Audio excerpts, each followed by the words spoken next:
ఒకసారి నెహమ్యా first chapter 5 and 6 versus ఒకసారి చూద్దాం. నెహమ్యా 1వ అధ్యాయము 5-6 వచనములు. నెహమ్యా ఫస్ట్ చాప్టర్ 5 and 6 వర్సెస్. ఎట్లనగా ఆకాశమందున్న దేవా యెహోవా, భయంకరుడు అయిన గొప్ప దేవా, నిన్ను ప్రేమించి నీ ఆజ్ఞలను అనుసరించి నడుచువారిని కటాక్షించి వారితో నిబంధనను స్థిరపరచువాడా, నీ చెవియొగ్గి నీ నేత్రములు తెరిచి నీ సన్నిధిని దివారాత్రము నీ దాసులైన ఇశ్రాయేలుల పక్షముగా నేను చేయు ప్రార్థన అంగీకరించుము. నీకు విరోధముగా పాపము చేసిన ఇశ్రాయేలు కుమారుల దోషమును నేను ఒప్పుకొనుచున్నాను.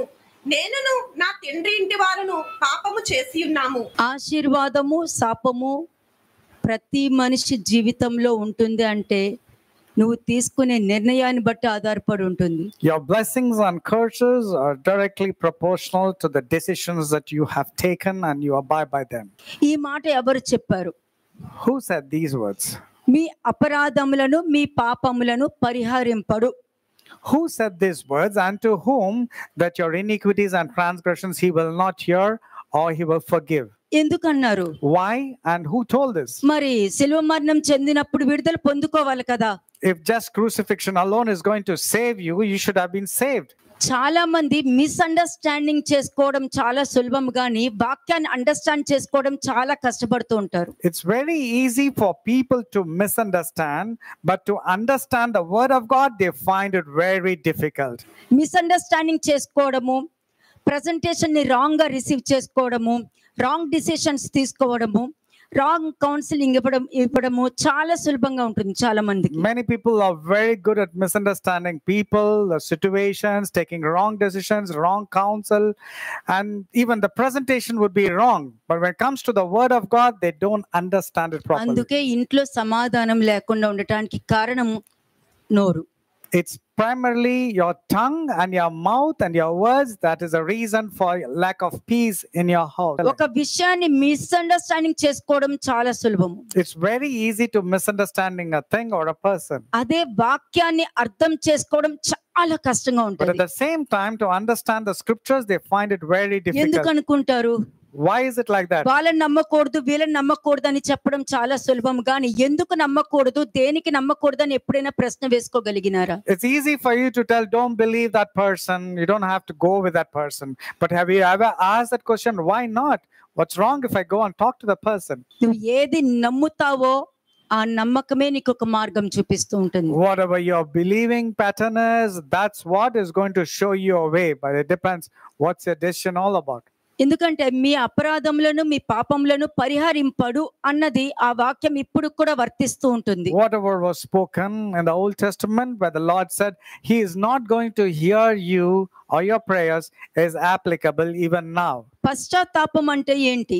What do you think is repentance all about? పశ్చాత్తాపం అన్నది నీ హృదయంలో లేదు, నీ నాలుకలో లేదు. Repentance cannot be found in your lips, not in your heart also. ఎందుకంటే నోటితో ఒప్పుకొని హృదయంతో విశ్వసిస్తా రక్షించబడతారు అన్న ఆ భ్రమలోను, డిసెప్షన్ లోను, డిసీవింగ్ లోను ఉంటున్నారు. Because many people are limiting in the deception where they say if you believe in your heart and confess your mouth, everything is okay with you. నువ్వు నోటితో ఒప్పుకుంటే నీ నోరు జాగ్రత్తగా ఉంటుంది. If you really confess with your mouth, you will take heed of what you're speaking to others. నీ హృదయంలో ఒప్పుకుంటే నీ హృదయంలో ఎటువంటి నెగటివ్ ఇన్ఫ్లుయెన్స్ గానీ నెగటివ్ ఆలోచన గానీ ఉండదు. If you believe in your heart, that means you will not have any negative thoughts or ideologies or opinions against anybody in your heart. ఇలా ఉంటేనే పశ్చాత్తాపానికి విలువ. ఇంకొక అర్థం నేను చెప్తాను మీకు. This is the other meaning of a true and a genuine repentance. నీకు క్షమాపణ నీకు దేవుడి దగ్గర నుంచి వస్తుంది అంటే దానికి అర్థం తెలిసినా మీకు? Do you know what exactly it means when God is forgiving you? పశ్చాత్తాపము అనేసరికి నువ్వు నోటితో చెప్పుకొని ఐఎమ్ సారీ అని చెప్పినంత మాత్రాన, ప్లీజ్ ఫర్గివ్ మీ అని చెప్పినంత మాత్రాన నీ పాపం క్షమించబడుతుందా? Just because you say please forgive me, do you think your sins will be forgiven?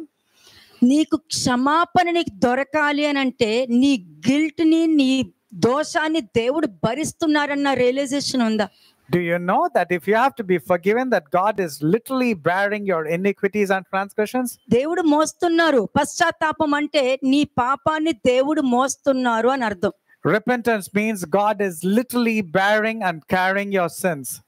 నువ్వు దేవుడు మోసే విధంగా నువ్వు పశ్చాత్తాపం అడుగుతున్నావా, మరలా అదే తప్పు చేయడం వల్ల నీ పాపాన్ని, నీ దోషాన్ని, నీ తప్పుని నువ్వే మోసుకుంటూ వెళ్తున్నావా? You know very well for sure when you ask for forgiveness that God is bearing your guilt, your iniquity, sickness, sin, and shame. But when you repeat the mistakes again or sin again, you are actually carrying the iniquities upon your head. చాలా మంది నేను గిల్టీగా feel అవుతున్నా అంటారు. Many people say, I'm feeling guilty. Guilt అంటే ఏంటి? And what is meaning of that? Me understanding లో guilt అంటే ఏంటి? What you understand is the meaning of guilt. కానీ యాక్చువల్ గా గిల్ట్ అంటే అందులోనే పాపం వస్తుంది, నేరము వస్తుంది, తప్పు వస్తుంది, దోషం వస్తుంది, అపరాధం వస్తుంది. Guilt means iniquities, transgressions, sin, shame. All this come under the terminology called guilt. పాపం పోలేదు, Your sins have not gone away from your life. పోలేదు. No, they have not gone. పాపం పోయింది అంటే నీ ఆలోచనలో మార్పు వస్తుంది, If your sins have gone away, you will definitely have a నీ transformation in మాటలో your mind. మార్పు వస్తుంది, There will be a transformation in the way you speak. నీ సంభాషణ ఉప్పు వేసినట్లు కృపాసహితంగా ఉంటుంది Let your words be seasoned with salt and with grace. కదా. ఒక్క సంఘంలో మాత్రమే చాలా చక్కగా వాక్యం తీసుకుని మాట్లాడుతూ ఉంటాము. వాక్యం చెప్పినప్పుడు ఆమేన్ అంటాం, థ్యాంక్ యూ లార్డ్ అంటాం. What about you? Out side బయటకు వెళ్ళిన తర్వాత ఏంటి మీ సంగతి? When you are in the church premises, you appear to be very holy. You say amen, you say hallelujah. But what about your behavior and your words when you step outside? దేవుడికి కావాలి అవన్నీ. Do you think God is very much happy about the way you behave? దేవుడికి ఏమి కావాలి, ఏమి ఇష్టం అన్నది చాలా important. It's very important for every one of us to know what is that చాలా pleasing to ఇష్టమైన God. విషయం ఒక విషయం ఉంది. What is that is pleasing to God and what is not? నీలో నిజమైన పశ్చాత్తాపం ఉందా లేదా? And there are certain things that he is well pleased with, and one of them is if there is genuine repentance inside you, he is very pleased. అంటే నువ్వు గాని పశ్చాత్తాప పడేటప్పుడు, When you repent, నువ్వు ప్రాపర్ గా ఏ విధంగా పశ్చాత్తాప పడాలో ఆ విషయం నీకు తెలియదు అనుకో, నీ పశ్చాత్తాపం నీ నెత్తి మీదే ఉంటుంది. when you do not know how to repent, that means your repentance or your guilt is still upon your head. పశ్చాత్తాపంలో ఏముంటుంది? And what can you find in true repentance? ఎందుకంటే మీ అపరాధములు, మీ పాపములు పరిహరింపబడవు అన్నది వాక్యం చెప్తుంది. Because the word of God very clearly says that your iniquities and your sin will not be taken away. ఎందుకు వెళ్ళవు Why is it they are not erased? కదా? నేను హోమం చేశాను కదా, వెళ్ళిపోవాలి కదా. People say, I have committed certain rituals and it should be erased. నేను మొక్కుకున్నది తీర్చాను, వెళ్ళిపోవాలి కదా. They should say, I made a vow and it should go away. నేను అనుకున్నది సాధించాను, వెళ్ళిపోవాలి కదా. And whatever I have asked, I have determined I got it, so it should have gone. Willingness ఉందా? Do you have willingness? నీ పశ్చాత్తాపంలో willingness ఉందా? Is there willingness in your repentance? బాప్టిజంలో విల్లింగ్నెస్ ఉండదు. Willingness will not be coming just in baptism. పరిశుద్ధాత్మ అభిషేకం పొందుకున్నాను అని చెప్పినంత మాత్రాన విల్లింగ్నెస్ ఉండదు. Just because you receive the anointing of the Holy Spirit, that doesn't mean that you have a willing heart and a willing mind. దేవుడికి దేవుడి చిత్తం అంటే ఇష్టము. అందులో దేవుడి చిత్తంలో నువ్వు చేసే ప్రతి పనిలో కూడా దేవుడి చిత్తం ఉండాలి, నీ చిత్తం కాదు. And whatever you do, say or act, there should be God's will in it, not your will. సరే, నువ్వు పశ్చాత్తాపం పొందుకున్నావు అని అంటే నీలో విల్లింగ్నెస్ ఉందా? Now that you say you are having repentance, now I'm asking this, did you do it willingly, wholeheartedly? ఎందుకంటే మీ అపరాధములను, మీ పాపములను పడదు అని ఒక మాట చెప్పేస్తున్నారు అక్కడ. Because the Lord very clearly says your iniquities and sins will not be forgiven. అక్కడ దేవుడు చెప్తున్నారా, ప్రవక్త చెప్తున్నాడా? These words are spoken by the prophet or by God himself. ఎందుకు వస్తున్నాము అని అంటే నీ కుటుంబంలో నువ్వు బాగుపడటానికి, రాబోయే ప్రమాదాల నుండి రక్షించబడడానికి. ఏ సమయంలో ఎవరికి ఎప్పుడు ఏమవుతుందో ఎవరి చేతిలోనూ లేదు. You are coming over here so that you will get the divine protection, because nobody knows what's going to come upon them the next day or the next moment. నీ పాపాలు పరిహరించబడినప్పుడు Lord take care of my family అని చెప్పినంత మాత్రాన పని చేయదు అక్కడ. When your sins are not forgiven yet, how can you say, Lord, take care of my family? Do you think that prayer is going to be heard? నీ పశ్చాత్తాపంలో willingness ఉందా? Is there willingness in your repentance? నీ పశ్చాత్తాపంలో obedience ఉందా? లోబడే మనస్తత్వం ఉందా? Are you humble while repenting? Do you have Acceptance obedience unda. while repentance? Or do you have the acceptance, or do you accept people while repenting? Receive చేసుకునే విధానం ఉందా? Are you very good in receiving people and receiving things? ఇది check చేసుకో. నీకు నిజంగా పశ్చాత్తాపం దొరికిందో లేదో అన్నది నీకు తెలియాలి, నీ పక్క వాళ్ళకి కాదు. You check yourself on these points, and then you will know sure whether you are got forgiveness for your sins or not. Not somebody comes and tells you that your sins have been కదా, forgiven. ఇందాక చెప్పాను కదా, నువ్వు నోటితో ఒప్పుకున్నావు అంటే నీ నోరు జాగ్రత్త పెట్టుకుంటావు నువ్వు. I told you, if you believe, if you speak with your mouth, if you confess with your mouth, means you will take care of the words that comes out of your mouth. అబద్ధము పలకవు, అబద్ధ సాక్ష్యం కూడా చెప్పవు. You will not be telling any lies, neither will you give room to any false witnesses. హృదయమందు విశ్వసిస్తే ఏమవుతుంది? Now, what happens if you believe in your heart? ఈ 4 steps లో నువ్వు ఉంటావు. You will be there in 4 steps. ఏమవి? Acceptance, obedience, willingness, receiving. In acceptance, in obedience, in willingness, and receiving, these 4 things will be there while you're దావీదు అతను చేసిన పాపానికి దేవుడిచ్చే శిక్షని దేవుడి చిత్తంతో హృదయపూర్వకంగా, శిక్ష కూడా ఎవరైనా హృదయపూర్వకంగా తీసుకునే వాళ్ళు ఉన్నారా? The wonderful aspect of David was this: even while he was getting punished for the sins that he had done, he willingly accepted the punishment. Can anybody receive punishment wholeheartedly, willingly? Can you? ఎందుకంటే నువ్వు పొందుకునే పశ్చాత్తాపంలో willingness అన్నది చాలా ముఖ్యము. Because willingness is again a very important aspect for your విధేయత repentance. అన్నది చాలా ముఖ్యము And obedience is a very important aspect also. కదా, ఒప్పుకోవడం చాలా ముఖ్యము. పరిశుద్ధాత్మ దేవుడు వచ్చి నీ పాపాలను ఒప్పింప చేస్తారు అన్నప్పుడు, ప్రతి వాళ్ళు ఒక తప్పు చేసావు అన్నప్పుడు వెంటనే ఎదుటి వాళ్ళ మీద నింద వేయడానికి రెడీ అవుతారే గాని యాక్సెప్ట్ చేయరు. And the Holy Spirit, God, will come and convict you of your sin. Therefore, you need to accept what you have sinned. But many people nowadays, they don't accept for their faults. Instead, they start blaming others or justifying for their sins. దేవుడికి కావాల్సింది John 3:16 కాదు God is not going to ask you about John 3:16. కదా. దేవుడు లోకాన్ని ప్రేమించెను, దేవుడు ప్రేమించారు, నాకు ప్రేమ దొరకలేదు, వాళ్ళు నాకు ప్రేమ అంటే ప్రేమకు దొరికేస్తావా నువ్వు? ఏ ప్రేమ కనబడితే దానికి వెళ్ళిపోతావా నువ్వు? Just because somebody is flattering you and falsely giving you hope that they're loving you, you want to fall for it? మరలా ట్రూ లవ్ అంటారు. ఎక్కడి నుంచి వచ్చిన ఆ మాటని? And then say, this person is truly loving me. How do you know whether the ఎలా love is true? నమ్ముతారు మీరు? How do you believe it blindly? దేవుణ్ణే ప్రేమించినప్పుడు దేవుడు ప్రేమ స్వరూపి అయి ఉన్నారు, దేవుడు ప్రేమిస్తారని అంటున్నావు కానీ నువ్వు బయట ప్రేమను నమ్ముతున్నావు కానీ దేవుడు ప్రేమను నమ్మట్లా. You are saying about God is always about love, but you are not loving God as he ought to be, but rather you're believing in the false love shown by the people of this world. ఇంకా ఎప్పుడు కూడా వాళ్ళ దగ్గర ప్రేమ దొరికింది, వీళ్ళ దగ్గర ప్రేమ దొరికిందని అనకండి. ప్రేమ దొరకదు, అది దేవుడి చిత్తంతో నీకు అనుగ్రహించబడుతుంది. అది Never ever say that the other person loved me so much, she or he is loving me. Never tell me with those wrong words. Kada. It's not something which is God, it has to be earned. కాబట్టి వాళ్ళు మంచిగా మాట్లాడుతున్నారు, నాకు అక్కడ ప్రేమ దొరికింది, ఇక్కడ ప్రేమ దొరికింది, ఇదంతా wrong. Just because somebody talks to you very sweetly doesn't mean that the person is loving తెలుసా you. దీని వాటిని నమ్మి ఎంత మంది జీవితాలు నాశనం చేసుకున్నారో తెలుసా Do మీకు? you know how many people's lives were destroyed because they believe the other person loved them? వస్తారు, వాక్యం వింటారు, బయటికి వెళ్ళి వేరే లవ్ కోసం ఎగబడుతూ ఉంటారు. People come here, they listen to the word, but when they go out, they seek the world's love, not the love that comes from God. కదా, true love ఎక్కడి నుంచి వస్తదండి? Where do you think true love is going to come ఎక్కడి from? నుంచి వస్తది? Parents తెలియకుండా బయటికి వెళ్తే ట్రూ లవ్ దొరుకుతుంది అక్కడ. And without the knowledge of the parents, you go and fall in love with somebody. Do you think that is true love? ఎక్కడ true love లేదు, నేను చెప్తున్నా. I'm telling you, there is no true love anywhere దేవుడి outside. చిత్తం ఉందంటే అది life long నీకు దొరుకుతుంది. But on the other hand, if will of God is there, you will get a true love forever. కదా, ఎందుకంటే పెంచేటప్పుడే వాళ్ళ లైఫ్ వాళ్ళ ఇష్టం అంటున్నారు కాబట్టి వాళ్ళ లైఫ్ ఎక్కడికి పోతుందో కూడా తెలియట్లేదు. గాలి ఎటు కొడతా అటు వెళ్ళిపోతూ ఉంటారు. Because nowadays, when the children are growing, they're saying, it's my life. I can do whatever I want. But then they are caught up like a wind, wherever the అవును, wind's ప్రతి direction వాళ్ళు they కూడా go. John 3:16 చెప్పుకుంటూ వెళ్తున్నారు, దొంగ ప్రేమలకు వెళ్తూ ఉంటారు.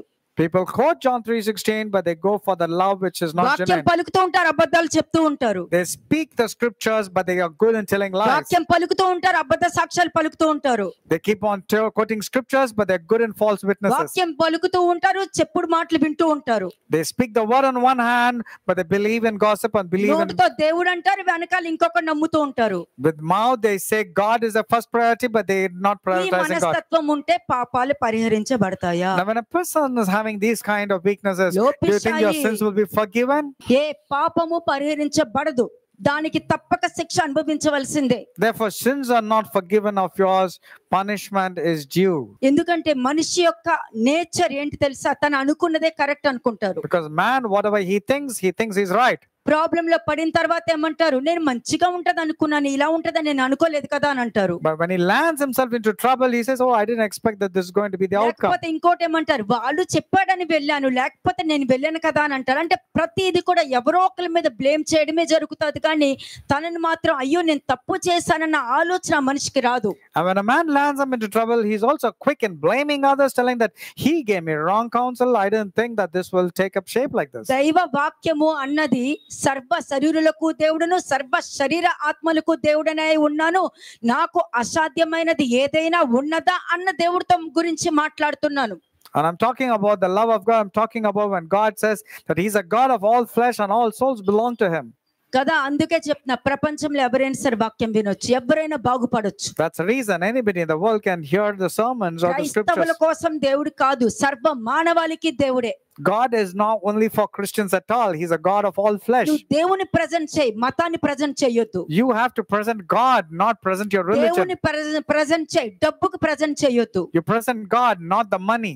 ఆచారాల్ని present చేయొద్దు. And don't present your నిన్ను traditions. నువ్వు ప్రజెంట్ చేసుకో అక్కడ. You need to present yourself and నువ్వు ఎవరిని represent. నమ్ముతావో వాళ్ళని పోలే నువ్వు ఉంటావని వాక్యం చెప్తుంది. Because the word of God says, whoever you belong, you me believe, అపరాధములు you me behave like that. పాపములు క్షమించబడవు అని చెప్పి పాపాలు నెత్తి మీద వేసుకొని మీరు దేవుణ్ణి నమ్ముకోండి మీకు మంచి జరుగుతాది అన్నది సువార్త కాదండి. అది When God says he will not pardon your transgressions and sins, and you going and telling when your sins are not forgiven, and when you evangelize, do you think that is evangelism? 7 days fasting prayer లో first step నేనేం చెప్పాను? What was the first step when I told in the fasting prayers? First priority. God has to be your first priority. కదా, నీ ఇంట్లో ఆశీర్వదించబడాలి, నీ కుటుంబం ఆశీర్వదించబడాలి, నీ ఇంట్లో ఉన్న వస్తువు కూడా ఆశీర్వదించబడాలి. You have to be blessed, the people of your house have to be blessed, your family has to be blessed, and all the things that you possess also have to be blessed. సువార్త అన్నది యేసుక్రీస్తు ప్రభువు ఈ భూమి మీదకి వచ్చారు, శిలువ మరణం చెందారు, నా పాపాలు క్షమించబడ్డాయి, ఆయన తిరిగి లెగిసారు అన్నది సువార్త కాదు. Just because somebody says Jesus came into this world, he died on the cross, he took away my sins, and he rose again the third day, that part alone is not evangelism. That's insufficient. మీరు లెగిసారా? But the question that I'm asking you is, when he was resurrected from the dead, were you resurrected from your sinful nature? నీ బలహీనత నుండి నువ్వు లెగిసావా? Have you come out of all your weaknesses? తప్పుడు ఆలోచన నుండి నువ్వు లెగిసావా? Have you come out of your wrong way of thinking? ఆలోచన, నీ థాట్స్ నుండి నువ్వు లెగిసావా? నీ ఆలోచన నుండి నువ్వు లెగిసావా? What about your thoughts? Have they been resurrected? Your opinions which were wrong, నువ్వు will you come out of it? లెగనప్పుడు క్రీస్తు లెగిసినట్టు లైఫ్ నీలో ఉండదు. When you have not been resurrected from your sinful nature, the resurrection of Christ is meaningless in your life. John 3:16. యోహాను సువార్త 3వ అధ్యాయము 16వ వచనము. John 3rd chapter 16th verse. దేవుడు లోకమును ఎంతో ప్రేమించెను కాక ఆయన తన అద్వితీయ కుమారునిగా పుట్టిన వానియందు విశ్వాసముంచు ప్రతివాడును నశింపక నిత్య జీవము పొందునట్లు ఆయనను అనుగ్రహించెను. ఏం తీసుకోవాలి ఇక్కడ నుంచి? What should you derive from this verse? God so loved the world. Present tense లో ఉన్నారా, past tense లో ఉన్నారా? Once upon a time. మరి ఇప్పుడు ఏంటి? What about now? చాలా మందికి లవ్ గురించి మాట్లాడే ఇష్టం, వాళ్ళని పొగిడితే ఇష్టపడతారు, కానీ వాళ్ళని రిబ్యూక్ చేస్తే ఇష్టపడరు. Many people, they love to be flattered or to be loved, but when you rebuke them, no, they cannot take it. పుట్టిన వానియందు విశ్వాసముంచు ప్రతివాడును అనుంది అక్కడ. విశ్వాసముంచు ప్రతివాడును అనుంది అక్కడ. It says that whoever believes in him, that's the key word over here. పుట్టిన వానియందు విశ్వాసముంచు ప్రతివాడును అనంటే, నువ్వు పుట్టిన ఆయన మీద విశ్వాసం పెట్టుకుంటే నీ అపరాధాలు నీ పాపాలు క్షమించబడతాయి. That is, when you are believing him from the day, then he will pardon your transgressions and sins. 18th verse చూడండి. 18వ వచనము 18th verse. ఆయన యందు విశ్వాసముంచు వానికి తీర్పు తీర్చబడదు. విశ్వసింపని వాడు దేవుని అద్వితీయ కుమారుని నామమందు విశ్వాసం ఉంచలేదు కనుక వానికి ఇంతకు మునిపే తీర్పు తీర్చబడెను. అంటే నీకు విశ్వాసం ఉంటే నువ్వు పాప క్షమాపణ పొందుకోవాలి. If you have belief or if you have faith, your sins have to be pardoned. ఎందుకంటే నిన్ను గురించి క్రీస్తు సాక్ష్యం చెప్పాలి. And Christ has to give a witness or a testify నీ about you. వాక్యాన్ని వీళ్ళు నమ్మారు అని సాక్ష్యం పలకాలి. Christ should say that these children have believed in your words. లోకం కొరకు నేను ప్రార్థించట్లేదు కానీ లోకం నుండి ఏర్పరచబడి వారి కొరకు నేను ప్రార్థించుతున్నానని అన్న పదం నీ గురించి సాక్ష్యం పలకాలి అక్కడ. And there the Lord should testify about telling that these are the people who are consecrated to the truth and have come out of the world by separating themselves, and they have abided in your word. ఎందుకంటే పుట్టిన వాని యందు విశ్వాసం ఉంచుట అనంటే నీ భార్యని నమ్ముతావు, నీ భర్తని నమ్ముతావు. You will believe in your husband and you will believe in your కానీ wife ఎప్పుడు also. నీ భర్తను నమ్ముతావో ఎప్పుడు నీ భార్య నమ్ముతావో నీకు చేతిలో లేదు. But when you're going to stop believing or when you're going to believe, it's not there in your hands. అలాగే దేవుని కూడాను. You do the same thing with God also. ఇశ్రాయేలు జనాంగం ఏం చేశారు? జెర్మియా 42nd చాప్టర్ లో ఏముంది? What is there in Jeremiah chapter 42? What did దేవుని the అడిగి Israelites do? చెప్పు, యెహోవా జీవము తోడు, నీ దేవుడు ఏం చెప్పాడని నేను చేస్తానని ఇశ్రాయేలు జనాంగం అన్నారు. The Israelites came to Jeremiah and said, Jeremiah, ask the Lord, whatever God tells, we will abide by whatever he says. అని చెప్పిన తర్వాత దేవుడు ఈ విధంగా మీ జీవితంలో చేస్తారంట అని చెప్పినప్పుడు నువ్వు దేవుని ప్రవక్తవి కాదు, నేను నిన్ను నమ్మను అని అన్నారు. When Jeremiah gave the reply that came from God, the Israelites were strongly condemning him, telling that, no, this cannot be true. We're not going to believe in what you have said. మరి ఎలాగా కదా? Candle వెలిగిస్తే అయిపోద్ది అనుకుంటున్నారా? Candle కరిగిపోతుంది. What about you? Just because you light a candle, do you think your sins will be forgiven? Candle నీకు deliverance ఇస్తదా? నీకు Do you think just lighting a candle will give you deliverance? నీ హృదయం నీకు deliverance ఇస్తది. But your heart can give deliverance. నీ ఆలోచన నీకు విడుదల దయచేస్తుంది. Your transformed mind and your way of నువ్వు thinking can మాట్లాడే give you విధానం deliverance. నీకు deliverance దయచేస్తుంది. And your transformation of your speech according to Christ can give you deliverance. పలికితే జరుగుతుంది. And when you speak, it will come to pass. అంతే. కానీ వినేసి నాకు ఈ వాక్యం తెలుసు, నాకు ఆ వాక్యం తెలుసు అని అంటే వాక్యం తెలుసు కానీ వాక్యానికి నువ్వు తెలుసునా? Just because your theory of the scriptures is not going to save you, but do you know that whether the word is going to recognize who you are? మరి తీర్పు తీర్చబడిందని ఇక్కడ వాక్యం చెప్తుంది కదా. And here the word in verse 18 says, he who believes in him is not condemned, but he who does not believe is condemned already. దేవుని అద్వితీయ కుమారుని నామమందు విశ్వాసము ఉంచలేదు కనుక వానికి ఇంతకు మునిపే తీర్పు అంటే తీర్పు అయిపోయింది వాళ్ళకి. The person who has not believed, he has already landed himself into condemnation. నువ్వు విశ్వాసం పెట్టుకుంటే నువ్వు రియాక్ట్ అయ్యేటప్పుడు కూడా ఒకసారి ఆలోచిస్తావు. నువ్వు When you have believed, you will think twice before reacting to a situation. ఆలోచిస్తావు. నువ్వు ఏ పని చేసేటప్పుడైనా సరే ఒకసారి ఆలోచిస్తావు. నువ్వు Before participating or acting something or doing something, you will think twice before you do అదే anything. చెప్పాను కదా మీకు, మిస్అండర్స్టాండింగ్ ని ఈజీగా అర్థం చేసుకుంటారు కానీ దేవుడు వాక్యాన్ని అర్థం చేసుకోవడం చాలా కష్టంగా ఉంటుంది. I told you earlier, people are very good in misunderstanding people or things, but they are very poor in understanding the word of God. కానీ మీకు అంత మంచి జరగాలి, But you want always good things to happen కానీ to you. మార్చుకోవడం ఇష్టం ఉండదు. But you don't want to transform yourself నువ్వు according to Christ. అనుకున్నదే కరెక్ట్ అని, నువ్వు పలికింది కరెక్ట్ అని చెప్పి మిగతా వాళ్ళు నీకు చెప్పాలి. And everybody should come and say, whatever you're thinking, whatever you're doing is right, and you like it. చెప్పకపోతే నీ ఈగో అండర్స్టాండ్ చేసుకోదు, నీ ego అంగీకరించదు. And if people don't come and go on with your opinions, and people get annoyed, they get అక్కడ irritated దేవుడు with ఎక్కడ you. ఉన్నారు? నువ్వే ఉన్నావు గాని. So where is God in your life? It's only you are the God there. నువ్వు ఉన్నావు, దేవుడు లేరు అక్కడ. God is not there in your life, it's నాకు you. దేవుడే ప్రయారిటీ అని అంటారు. But people say God is my first కానీ priority. నువ్వు తీసుకున్న నిర్ణయం అక్కడ జరగాలని కోరుకుంటావు. But you want only your decisions to stand నువ్వు out. అనుకున్నది అక్కడ జరగాలని కోరుకుంటావు. You desire what you thought should come to pass. Next verse చూడండి, 19th. 19వ వచనము.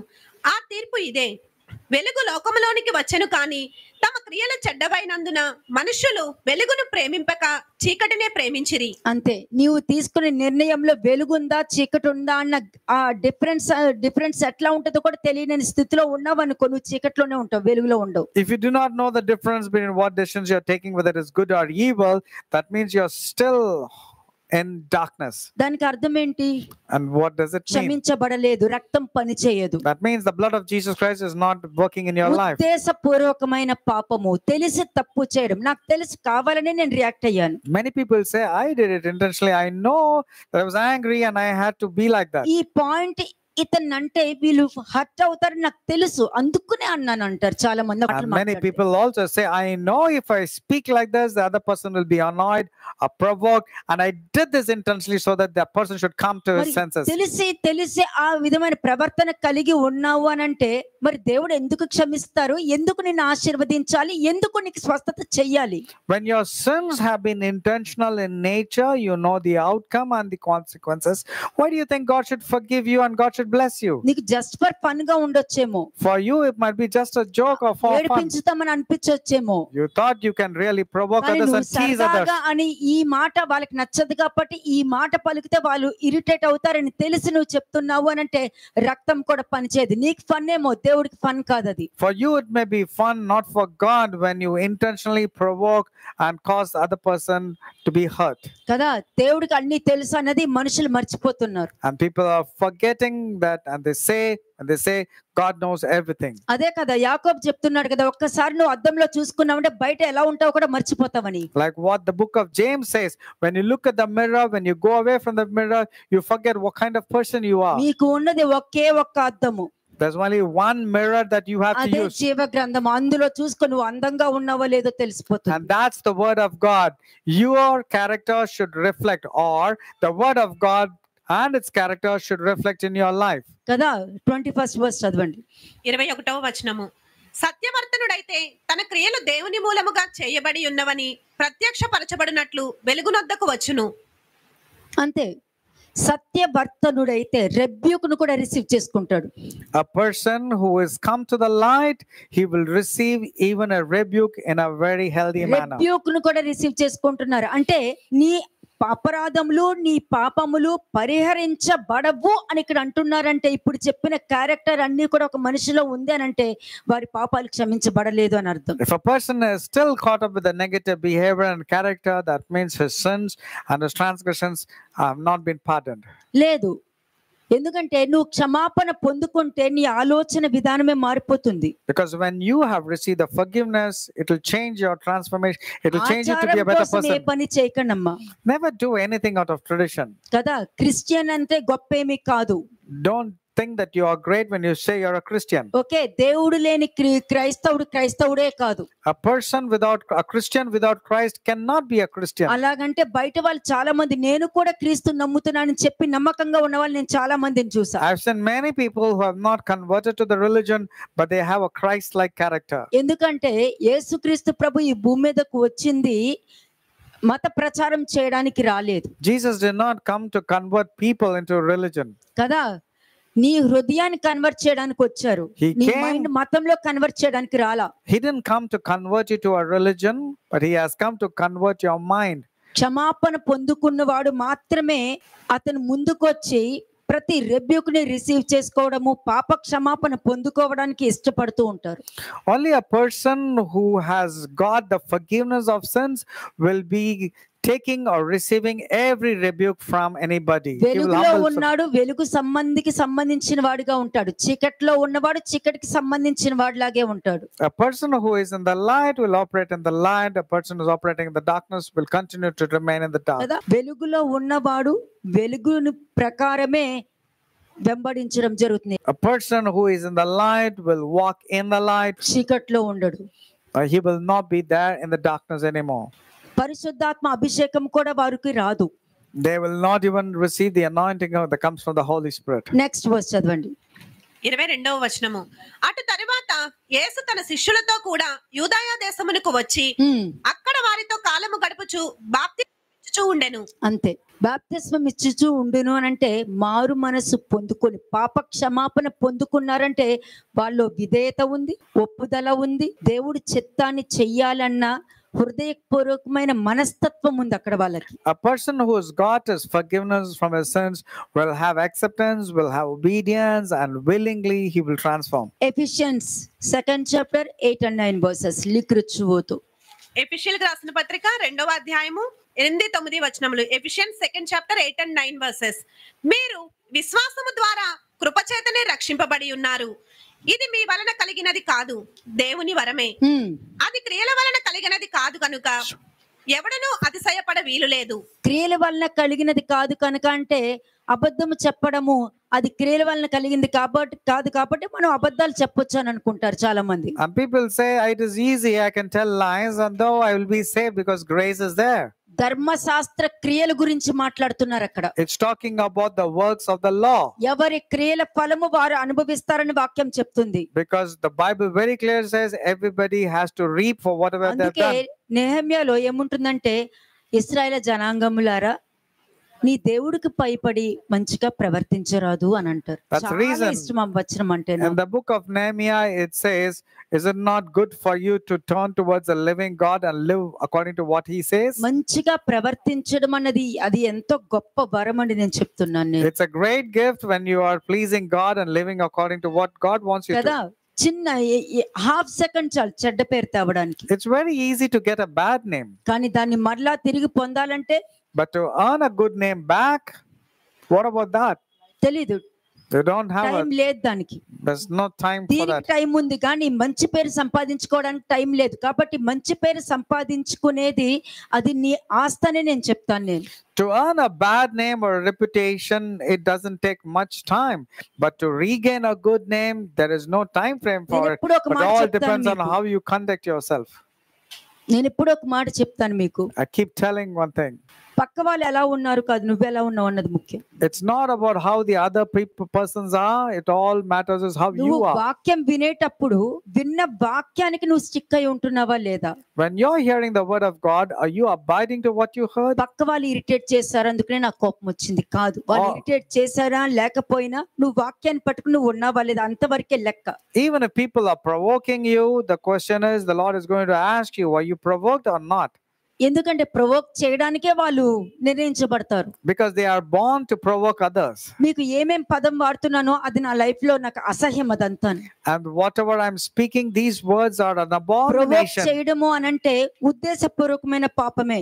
If somebody is provoking a person, that comes under ఎందుకు intentional ప్రొవోక్ sin. చెయ్యాలి?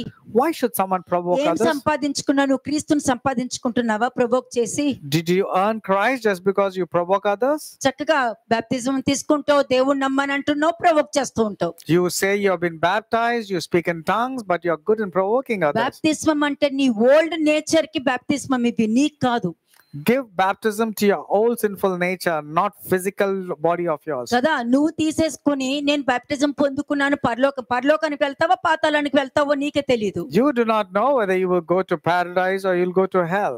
కదా. నిర్ణయించేది మనుషుల చేతిలో లేదు. No man can decide where he is going to go unless the దుర్మార్గుడు person- కూడా నేను మంచోడినే అని అనుకుంటాడు ఈ రోజుల్లో.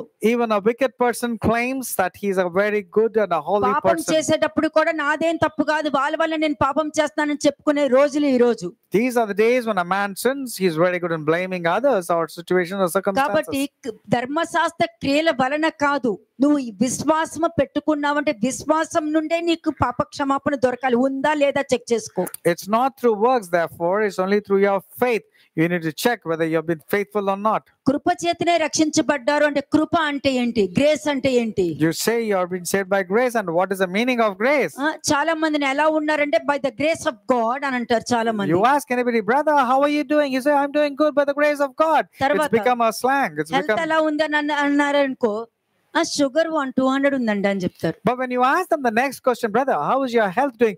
Yeah, what to do? My sugar levels is really soaring high. బాగోలేదండి ఇంట్లో పరిస్థితులు అని అంటారు. And then they say, my situation, my house is not good. ఎక్కడ మరి గ్రేస్ ఎక్కడ ఉంది? So what's happened to your statement when you say you're doing good? Statements ఇచ్చే life లో మిగిలిపోయినప్పుడు స్టేట్మెంటే ఉంటుంది. నీ లైఫ్ స్టేట్మెంట్ ఉండకూడదు, నీ లైఫ్ లో రియాలిటీ ఉండాలి. You should not be the person speaking of the air or making empty statements, but it should be a reality what you're speaking. పాపములు పరిహరించబడవు కానీ దేవుడు కృప ఉంది, దేవుడు కృప ఉందన్న పదం మాత్రం చెప్పుకుంటూ వెళ్తారు. The sins and the iniquities have not been pardoned, but they are very good in saying that yes, their sins have been forgiven. God దయచేసి is there in their ఎప్పుడు lives. కూడా బాప్తిస్మానికి విలువ ఇవ్వకండి. Therefore, never give importance to only baptism and say that you're saved. It's not complete. వాక్యము నిన్ను ఆపగలుగుతుందా? But is the word able to stop you? అబద్ధం చెప్పకుండా ఆపగలుగుతుందా? Is the word able to stop you from telling lies? అబద్ధం చెప్పిన తర్వాత తప్పు చేశానే అన్న ఆ గిల్ట్ లోనికి నేను తీసుకెళ్తుందా?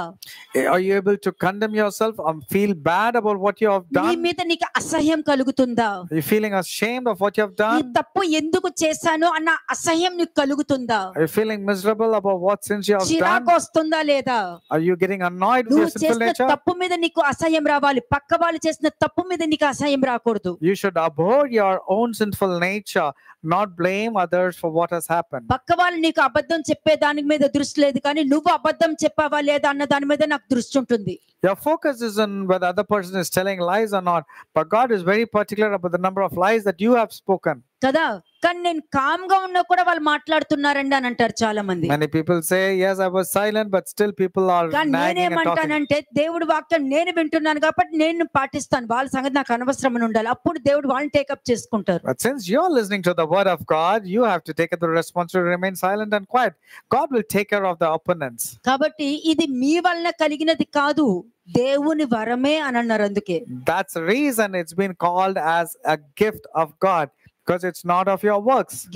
గిఫ్ట్ ఆఫ్ గాడ్ అని అంటే నువ్వు నీలో ఓర్పు, ఓపిక, సహనం ఉందంటే అది నిజంగా గిఫ్ట్ అండి. నేను చెప్తాను, When you have patience, endurance, and long suffering, I would say it's a gift that's come from God to your life. అది ఇక్కడ కాదు, ఇక్కడ ఉండాలి. Not there, but inside your నువ్వు heart. కామ్ గా ఉన్నా ఇది మాట్లాడుకుంటూ వెళ్ళిపోద్ది. Do you know you can remain silent, but your heart can still నీ speak? హృదయం మాట్లాడేస్తే అలా వెళ్ళారనుకో, వెళ్ళారమ్మా ఇప్పుడే వచ్చారు లోపల కూడా అనుకోగలుగుతావు నువ్వు. Your heart can speak and communicate to you, pass a comment on somebody while అది remaining కూడా silent. వద్దని నేను చెప్తాను. నేను But I'm telling you, you need to remain silent even at your heart. 1 Corinthians 10:20. మొదటి కొరింథీయులు 10వ అధ్యాయము 20వ వచనము. 1 Corinthians 10th chapter 20th verse. లేదు గాని అన్యజనులు అర్పించు బలులు దేవునికి కాదు, దెయ్యములకే అర్పించుచున్నారని చెప్పుచున్నాను. మళ్ళీ చదవండి. Could you please read it once again? 1 Corinthians chapter 10, verse 20. అన్యజనులు అర్పించు బలులు దేవునికి కాదు, దెయ్యములకే అర్పించుచున్నారని చెప్పుచున్నాను. ఎక్కడుంది దెయ్యం? Rather, the things which the Gentiles sacrifice, they sacrifice to demons and not to God. So where మళ్ళా is the demon? చదవండి. యూత్ చదవండి, మళ్ళా చదవండి. Those of you who think they are youth, please read the scripture. అన్యజనులు అర్పించు బలులు దేవునికి కాదు, దెయ్యములకే అర్పించుచున్నారని చెప్పుచున్నాను. మరి దెయ్యాలు ఎక్కడున్నాయి? So where are the demons? Ezekiel 14:1. Ezekiel 14వ అధ్యాయము 1వ వచనము. Ezekiel 14th chapter 1st verse. అంతటా ఇశ్రాయేలీయుల పెద్దలలో కొందరు నా యొద్దకు వచ్చి నా యొద్దట కూర్చుండి ఉండగా అంటే అందరూ చక్కగా చర్చ్కి వస్తారు, అందరూ చక్కగా కూర్చుంటారు, అందరూ వాక్యం వినడానికి చక్కగా కూర్చుంటారు. People come to the church, they want to hear the word of God. కానీ ఇది మూవీ థియేటర్ అయితే కాదు. But for sure, this is not a cinema hall. ఇక్కడ విన్నామంటే బయటికి వెళ్ళాక కూడా ఇది గుర్తుండాలి, ఇదే నీకు అర్థం. So this is the mirror. It has to reflect in your life. So whatever you're hearing, that should be your lifestyle when you go out. యెహోవా వాక్కు నాకు ప్రత్యక్షమై ఈలాగు సెలవిచ్చెను, నరపుత్రుడా, ఈ మనుషులు తమ హృదయముల్లో విగ్రహములనే నిలుపుకొని దోషములు పుట్టించు అభ్యంతరమును తమ ఎదుటనే పెట్టుకొని ఉన్నారు. వీరు నా యొద్దకు ఏమైనా విచారణ చేయదగునా? అంతే. Son of man, these men have set up their idols in their heart and put before them that which causes them to stumble into iniquity. Should I let myself be inquired of at all by them? ఎలా అడుగుతారు దేవుడి చిత్తాన్ని? How can you ask God, what's your will? మారు మనస్సు అన్న లేని దెయ్యాన్ని లోపల పెట్టుకొని, బలహీనత నుండి బయటికి రాకుండా ఉండే దెయ్యాన్ని పెట్టుకొని, అబద్ధము, మోసము అన్ని హృదయంలో పెట్టుకొని దేవుడి దగ్గర అడిగి అన్ని తెలుసుకుని వెళ్దామని ఎలా రాగలుగుతారు? When you have the demon or the spirit of unforgiveness, deception, all wrongdoings, how can you inquire of God? అప్పుడు ఇక్కడికి వచ్చి కూడా మారు మనస్సు లేని హృదయము, విగ్రహము అనే హృదయము ఉందనుకోండి, మరి ఎవరికి అర్పిస్తున్నారు? Even here, when you have the idol of unforgiveness, then whom are you actually worshipping? ఎవరిని ఆరాధించడానికి వస్తున్నారు? మరి to whom are you worshipping and whom are you taking them as an మారు idol? మనస్సు లేని హృదయం అన్నారు కదా. Because it says that you are not Bible forgiven. పట్టుకుని పక్క ఊరు వెళ్తే దెయ్యం నీ దగ్గరికి రాదా? Do you think just because you carry the physical Bible, the demons will not come to you? సాతానుకు కూడా వాక్యం తెలిసిందని అందరికి తెలుసు కదా మీకు. We all know that Satan also knows scriptures. యోబు స్నేహితులు కూడా దైవ వాక్యాన్ని దంచి ప్రసంగాలు ఇచ్చారని తెలుసు కదా మీకు. You know about the friends of Job were quoting scriptures though their lives were not good. కానీ యోబు పలికినట్టుగా యుక్తంగా మీరు పలకలేదని ఎందుకు చెప్పారు? Why did the God say in the end that you did not speak well as my servant Job had spoken? అంటే వాళ్ళు దేనికి ఎవరికి అర్పించారు? Therefore, where did the sacrifice దేవుడి go? వాక్యాన్ని ఎవరికి ఉపయోగించారు? And where did they use the word of God? And for దేవుడి whom? వాక్యాన్ని సరిగా ఉపయోగించకపోయినా కూడా ప్రమాదమే. If you don't make use of the word of God effectively, that also is equal to danger. ఇంట్లో 100 బైబిల్స్ ఉన్నా కూడా ఉపయోగం ఉండదు. It's not about how many Bibles you have in your నువ్వు house. నీ లోపల దేవుడి వాక్యం ఉందా? నువ్వు ఒక వాకింగ్ బైబిల్ గా నువ్వు ఉండగలిగావా లేదా అనేది చెక్ చేసుకొని. అన్ని బైబిల్ ఇంట్లో ఉన్నాయి. 18th సెంచరీలో కూడా ఉన్న బైబిల్ ఉంటే గొప్పతనం కాదు అక్కడ. It's not a great thing when you have a Bible which is of a 16th century or 18th century.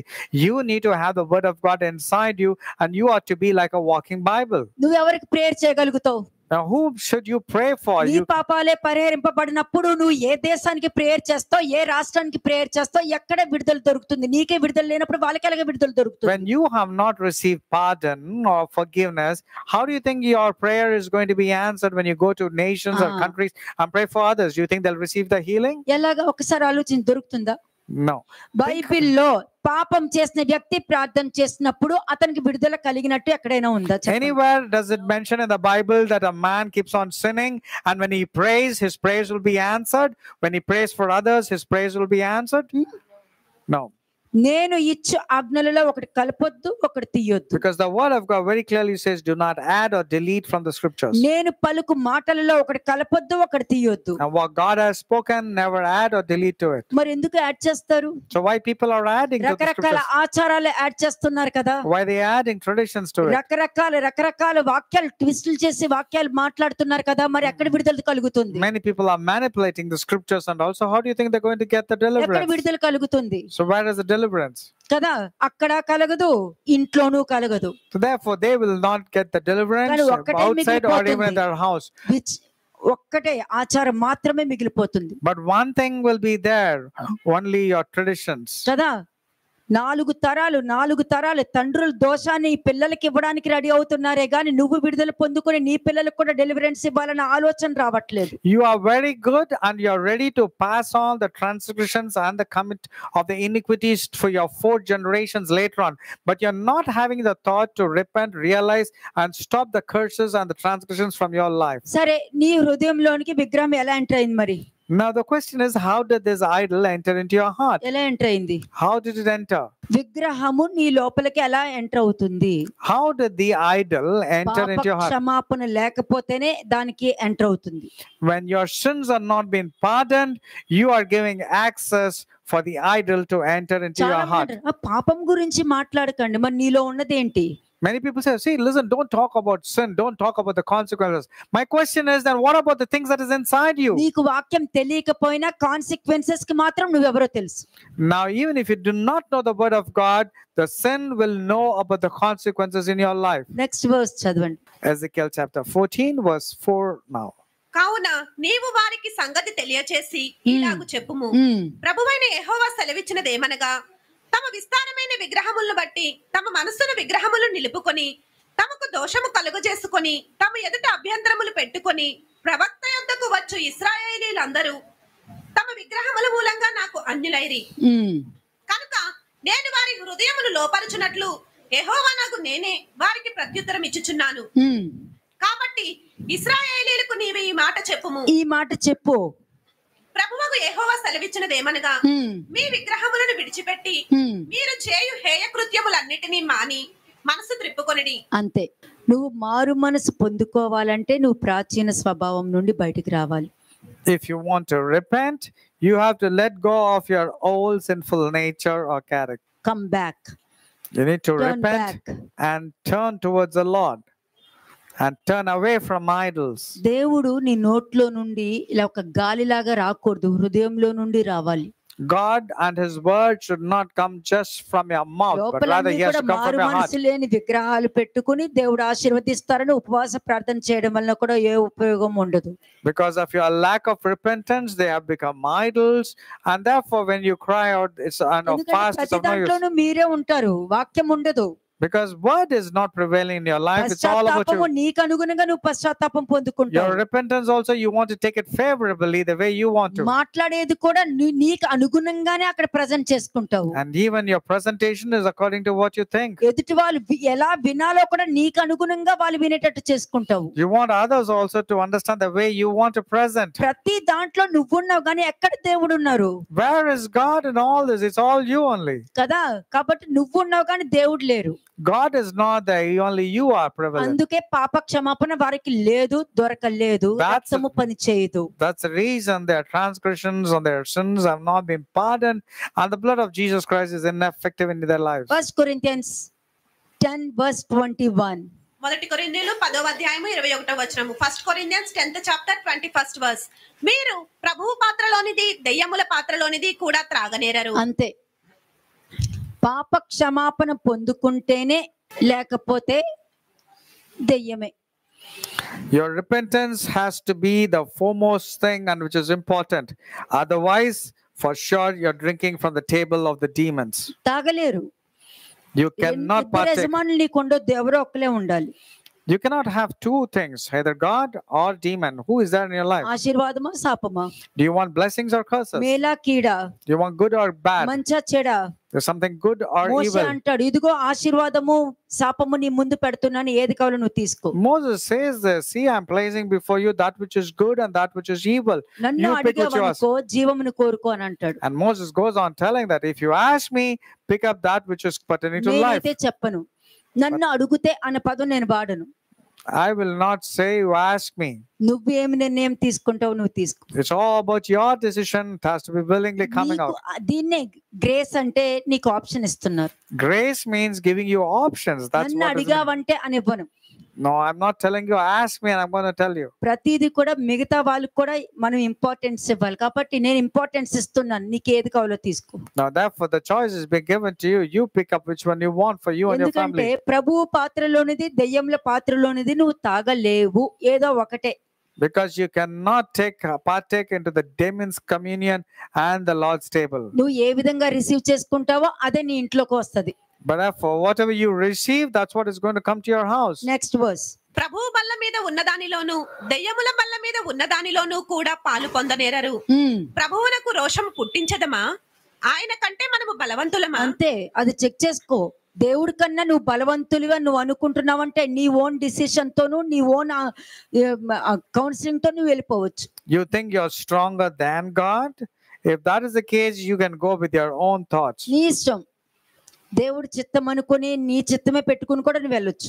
You can think that you're doing God's will, but actually you're following అదే your own అడుగుతారు will. కదా చాలా మంది, lord please lord forgive me, thank you lord, thank you lord, నన్ను క్షమించినందుకు వెంటనే పలికేస్తూ ఉంటారు. Many people in their prayer, they cry and say, Lord, I have sinned, I have done this mistake. And within few seconds they say, thank you, Lord, for forgiving all my sins. How do you know whether you have been forgiven or not?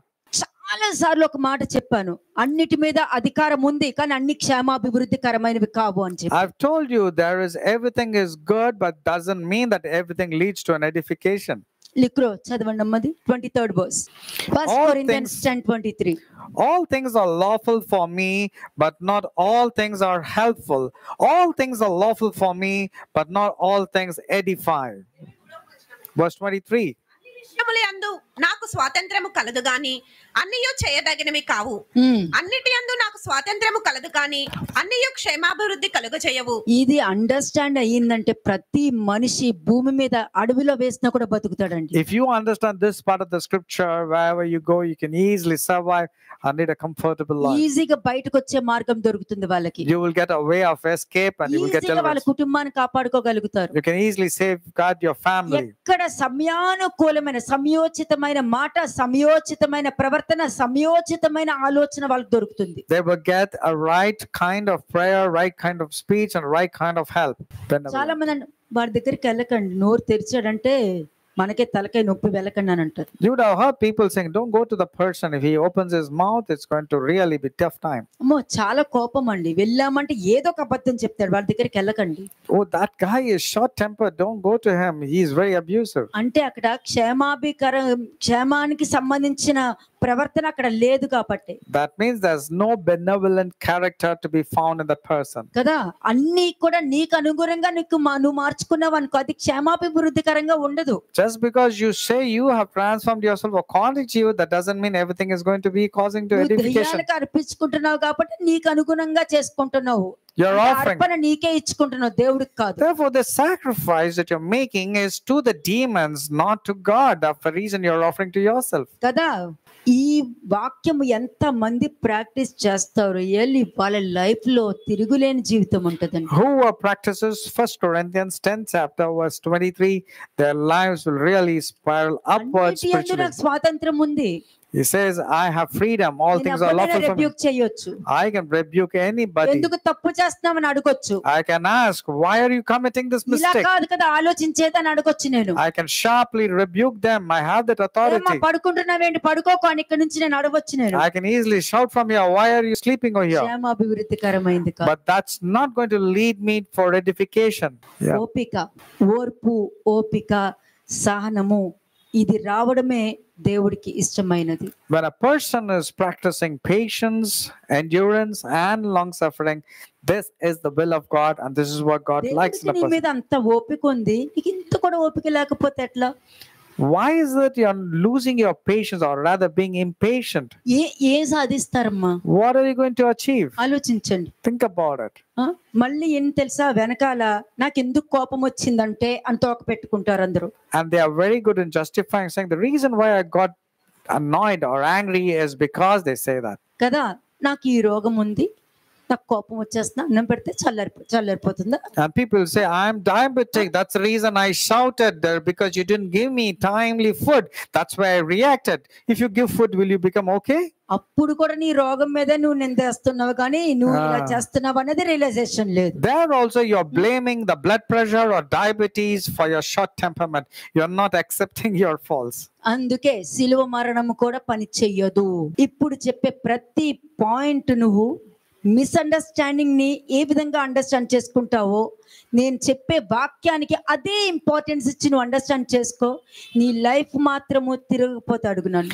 As much as you give importance to the misunderstanding, if you give the same value and importance to the sermon that I'm speaking, for sure your life will be blessed. నువ్వు పలుకుతే ఎలా జరుగుద్దో నీకు నువ్వు చూపిస్తా.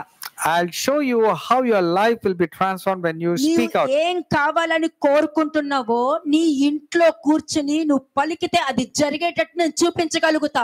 I can easily show while you're sitting in the house, when you speak, for sure those words will come to pass when you transform yourself. నీకు ఏమి కావాలని నువ్వు అనుకుంటున్నావో నీ హృదయ ఆలోచనని నేను నెరవేరుస్తానని చెప్పిన వాక్యం ఎలా ఉంటుందో నీకు చూపించగలుగుతా, ఆ రుచి చూపిస్తా. I will show you how the Lord will fulfill all the desires of your heart when you speak it out, and I will show it. వాక్యం ఏం చెప్తుంది? And what does the scripture say? రుచి చూసి తెలుసుకొనుడి యెహోవా ఉత్తముడని. The word says, oh, taste and see that the Lord is good. కదా, దేవుడు ఎరిగి ఉన్న మనుషులకు ఉన్న శక్తి ఏంటి, బలము ఏంటి అనేది నేను మీకు ఒక్కొక్క పార్ట్ నేను చెప్తాను మీకు. I'm going to show you about what strength man has and what can he do. కదా, నువ్వు వాళ్ళకి ఫోన్ చేసి ప్రేయర్ చేయండి, వీళ్ళకి ఫోన్ చేసి అక్కర్లేదు. నా దేవుడు నా ప్రార్థన ఆలకించును అన్నది ఎలా ఉంటుందో నీకు రుచి చూసి చూపిస్తా. You don't have to reach for your phone and ask for prayer support to asking them to pray for you, because the word of God from Micah chapter 7 verse 7 says, my God hears me. Luke 14:25 ఒకసారి చూడండి. లూకా సువార్త 14వ అధ్యాయము 25వ వచనము. Luke 14th chapter 25th verse. బహు జన సమూహములు ఆయనతో కూడా వెళ్ళుచున్నప్పుడు ఆయన వారి తట్టు తిరిగి, ఎవడైనను నా యొద్దకు వచ్చి నా తండ్రిని, తల్లిని, భార్యను, పిల్లలను, అన్నదమ్ములను, అక్క చెల్లెండ్రను, తన ప్రాణమును సహా ద్వేషింపకుంటే వాడు నా శిష్యుడు కానేరడు. If anyone comes to me and does not hate his father and mother, wife and children, brothers and sisters, yes, and his own life also, he cannot be my disciple. Read it. చదవండి. బహు జన సమూహము ఆయనతో కూడా వెళ్ళుచున్నప్పుడు ఆయన వారి తట్టు తిరిగి, ఎవడైనను నా యొద్దకు వచ్చి తన తండ్రిని, తల్లిని, భార్యను, పిల్లలను, అన్నతమ్ములను, అక్క చెల్లెండ్రను, తన ప్రాణమును సహా ద్వేషింపకుంటే వాడు నా శిష్యుడు కానేరడు. అంటే భార్యని పిల్లల్ని వదిలేయడం చాలా సులభం అండి. It's very easy to let go of your husband or your wife, isn't it? Situation బట్టి వదిలేయడానికి కూడా రెడీ అవుతారు. Based on the situation, you want to avoid them. Mind లో వదిలేవచ్చు, You can actually divorce them from your mind also. హృదయంలో వదిలేవచ్చు. You can depart from your చాలా heart. సులభమే It's very easy to divorce from your heart and from your mind. కదా. తన ప్రాణముతో సహా ద్వేషింపకుంటే అని ఉంటుంది. But it clearly says, and hating his own life. నా శిష్యుడు కానేరడు అంటే సర్వ మానవాల్ని శిష్యులుగా చేయమన్నారు కానీ మతంలోకి కలపమని ఎక్కడ చెప్పలేదు. And what did the Lord say? He says you have to make disciples, not proselyte, or not to convert people into Christianity. ఒక పాయింట్ నీకు హైలైట్ చేస్తాను నేను. I will highlight one point here. అన్నిటికన్నా దేవుని ఎక్కువ ఇష్టపడగలుగుతున్నావా లేదా? పైసా ఖర్చు ఉండదండి. యథార్థంగా హృదయపూర్వకంగా నువ్వు దేవుణ్ణి ప్రేమించావంటే నీకు పైసా ఖర్చు ఉండదు. నువ్వేమి డబ్బులు కుమ్మరించక్కర్లేదు. డబ్బులు నువ్వు కుప్పలు ఇవ్వనవసరం ఉందా? When you love God wholeheartedly, and if God is your priority, you don't have to spend any penny, అవన్నీ నీకు అనుగ్రహించబడతాయి. because everything will become favorable to you. కదా. చాలా అంటే లోకంలో అన్ఎక్స్పెక్టెడ్ థింగ్స్ ఎన్నో జరుగుతున్నప్పుడు ఇవి కూడా జరుగుతాయి. When so many unexpected things are happening around the globe, many unexpected favorable things also can happen in your life. నమ్ముతారు, వీటిని ఎందుకు నమ్మరు? When you're believing in negative things, why not believe good things coming from God? నాకెవరు చేయగలుగుతారు అని నువ్వు అనుకుంటున్నావు అంటే నువ్వు కోరుకున్నది నీకు జరుగుతుంది. When you're saying who is going to help me, who's going to come and aid me, means because you're thinking because of no faith, it's not going to happen in your life. Situation వచ్చిందంటే వెళ్ళి సముద్రంలో పడని చెప్పేటువంటి శక్తి నీకుందా? Do you have the strength and power to say go and fall into the sea when you face a problem, when you face a situation? Are you able to do that or say that? నువ్వు దేవుణ్ణి ప్రేమించి దేవుడి మీద important ఇచ్చుకుంటే first priority పెట్టుకున్నావంటే situation వచ్చినప్పుడు వెళ్ళి సముద్రంలో పడని పలుకుతే జరుగుతుంది. When you love God and make him as your first priority, and then you come across any situation, you can speak to the situation, say go and fly a kite, go and fall into the sea. It will go and fall into the sea. వాక్యం ఉంది, ఆవగింజంత విశ్వాసం mustard seed అని. The word of God very clearly says if you at all have the faith of a mustard seed, it's sufficient. కానీ దేవుడి కొరకు అబద్ధం వదలగలుగుతున్నావా? But you are running away from Jesus by telling lies. అబద్ధ సాక్ష్యాన్ని వదలగలుగుతున్నావా? Are you able to quit your false witnesses and telling lies? Thoughts ని వదులుకోగలుగుతున్నావా? Are you able to quit your wrong way of thinking? Statements ని వదులుకోగలుగుతున్నావా? Are you able to quit your wrong statements? కంటితో పాపం చేయకుండా వదలగలుగుతున్నావా? Are you able to quit yourself by not luring for a woman with your eyes? Are you able to quit from not sinning from your heart? అది These are the things which is more important. చాలా సులభమైనది ఏమనుకుంటే భార్యను వదలమంటే వదిలేస్తా, భర్తను వదలమంటే వదిలేస్తా, పిల్లల్ని వదలమంటే వదిలేస్తా. Therefore easier things are okay. You want me to leave my wife, leave my husband, leave my children, it's very easy. కదా. But చూడండి 27 27వ వచనము. మరియు ఎవడైనను తన సిలువ మోసుకొని నన్ను వెంబడింపని ఎడల వాడు నా శిష్యుడు కానేరడు. 27 Verse 27, and whoever does not bear his cross and come after me cannot be my disciple. ఏం సిలువ? What is the cross that the Lord is talking about? మరి ఇద్దరు దొంగలకి సిలువే కదా వేసింది. The thieves on the other side also were crucified. మంచి దొంగకి సిలువ వేశారు, చెడ్డ దొంగకి సిలువ వేశారు. నజరేయుడైన యేసు క్రీస్తుకు కూడా సిలువనే వేస్తున్నారు. In addition to the thieves, even Jesus was crucified in the same way. కదా. మరి ఏ సిలువ ఎత్తుకోవాలి? So what kind of cross is God talking about? You think about the physical cross? ఈ ప్రపంచంలో చాలా సులభమైన చెప్పన. So that is something which is very easy in this world. క్రైస్తవులుగా ఉండటం చాలా సులభమే. It's very easy to be a Christian. కదా. క్రీస్తుకి శిష్యులుగా ఉండటం చాలా కష్టం But to be a disciple of Christ is very difficult. కదా. బాప్తిస్మం పొందడం చాలా సులభం, It's easy to go get yourself baptized. మతం మారడం చాలా సులభం, It's easy to convert your religion. క్రీస్తుకు శిష్యులుగా ఉండటం చాలా కష్టం. But it's very difficult to become a అయ్యో, disciple of Christ. వెంబడించాలంటే మరి ఎక్కువ కష్టము And కదా. above all, to follow Christ is very difficult. అంటే అబద్ధ జీవితాన్ని త్యాగం చేయగలుగుతున్నారా లేదా, దీనిని బట్టి నువ్వు శిష్యుడిగా ఉండగలుగుతావా, నువ్వు నిజంగా దేవుని నమ్మగలుగుతావా అన్నదా ఆన్సర్ దొరుకుతుంది. Are you able to sacrifice your lies and your false way of living by false witnesses? If you do that, then you perhaps are eligible to become a follower of Christ. నీ శిలువ మోయడం అని అంటే నీ శిలువలో ఏముంటుంది, విధేయత ఉంటుంది. But when you're supposed to carry your own cross, what is there? You can find obedience. నీలో విధేయత ఉంటేనే నువ్వు సిలువ మోయగలుగుతావు. చర్చికి రావాలి, అది విధేయత. బైబిల్ తీయాలి, విధేయత. ఫాస్టింగ్ చెయ్యాలి, విధేయత. Morning 3 o'clock, evening 3 o'clock, mid night 3 o'clock నేను లేచి ప్రేయర్ చేస్తున్నాను, అది విధేయత కానే కాదు, అది ఆచారం. Coming to church on time, fasting, praying, worshipping, reading the scriptures, you think that's obedience? No, not at all. Those are all falling under traditions. But obedience is humbling yourself and following the word of God. నువ్వు వాక్యం చదువుతున్నావు అంటే నువ్వు చదువుతున్న వాక్యము book లోనే ఉండిపోతుంది. నేను బుక్ లో వద్దంటున్నాను కదా, నీ లోపలికి తెచ్చుకోమని చెప్తున్నా. I don't want the scriptures to remain in the book while you're reading them loud. It has to enter into your heart and be abided there. కదా, జాబ్ వదిలేసేసి దేవుడు సేవ చేయడం చాలా సులభం. It's very easy to quit your job and do God's work. చెప్పుడు మాటలు వినకుండా జాగ్రత్త పడుతున్నావా? Are you able to quit gossiping? కోపం రాకుండా జాగ్రత్త పడుతున్నావా? Are you able to quit your anger? Sarcastic గా మాట్లాడడం జాగ్రత్త పడుతున్నావా? Are you quitting your sarcastic words? అవునా కదా, పక్క వాళ్ళని ఇన్ఫ్లుయెన్స్ చేసే విషయంలో జాగ్రత్త పడుతున్నావా? Are you able to be careful not to influence others by your thoughts? ఇవన్నీ నీలో ఉండకూడదని సిలువ ఎక్కింది. These things should not be there inside you, and that's a reason for the crucifixion. దానికే తల్లిదండ్రులని మోసం చేయడం మానగలుగుతున్నారా? Are you able to stop cheating your parents? ఇవి మానకుండా నా పాపాలు క్షమించబడ్డాయని చెప్పడానికి నోరు ఉండాలండి.